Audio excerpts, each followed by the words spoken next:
ఈరోజు చేర్యాల మున్సిపాలిటీలో మన అక్క సీతక్క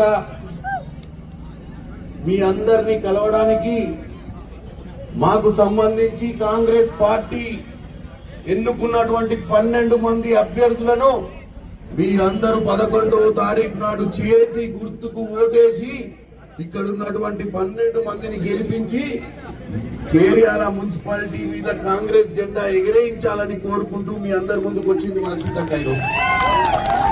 ఇప్పుడే జనగామ నియోజకవర్గ ఇన్ఛార్జ్ ప్రతాపన్న ఎన్నో అంశాలు మీ ముందు పెట్టింది. ఎందుకంటే మీ అందరు ఈరోజు